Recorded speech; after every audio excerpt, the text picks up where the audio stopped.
هەندێنی هەیە لە دنیاە بۆمان کەشف نابێ لە قیامەتە ئەڵێن خوایە ئێمە چەند ڕووکەش بووین، خوایە ئێمە چەند بێئاگا بووین لە تۆ.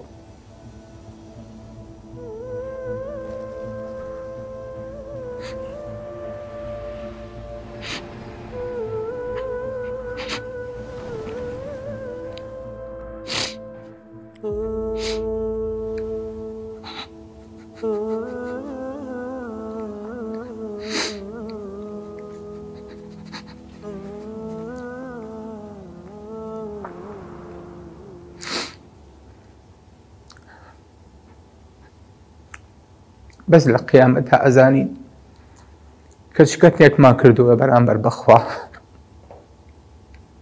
یا وەیلتە عەلى ما فەرەطت فی جەنب الله. بینین چەند کەمتر خەم بووین، چەند بێئاگا بووین، چەند دوور بووین، چەند لە دنیایە مەشغوڵی لەهو و لەعیب بووین، چەند بۆ ئەو هەدەفەی کە بۆی دروست کرابووین دوورکەوت بووینەوە. هەموو ئەندامێک ئیشی خۆی بۆ کردین، تەنها خاوەنی ئەندامەکان ئیشی خۆیان نەکرد.